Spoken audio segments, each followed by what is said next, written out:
တယောက်သည်ကွင်းဆက်ပေါ်တွင်ရက်နေပြီးအလုသမားများကသူ့ကိုချိတ်ဆွဲရန်ခဏလောက်သာကြံတော့သည်သို့သောကြောက်ရွံ့မှုအစားသူ့မျက်နှာပေါ်တွင်လှည့်စားတတ်သောပြုံးရည်မျက်နှာတစ်ခုရှိနေသည်လီဗာကိုဆွဲလိုက်သည်နှင့်သူ့ခန္ဓာကိုယ်အောက်သို့ကျသွားပြီးကျိုးသည်လေပင်ကိုတင်းတင်းညှက်လိုက်သည်လူတိုင်းကဒါနှင့်ပြီးသွားပြီလို့ထင်ကြသည်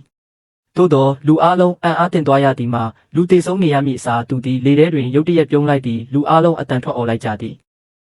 သူသည်ခန္ဓာကိုယ်ကိုလှည့်ပတ်ကပြည့်စုံသော fish flip လီယိုငါးလိန်ခုံဤကိုလှုပ်ပြလိုက်သည်ကျိုးသည်လွှဲတခွန်လိုဖြစ်သွားပြီးလူအုပ်ရှိတွင်ဖြည်းဖြည်းချင်းလွှဲလုံနေသည်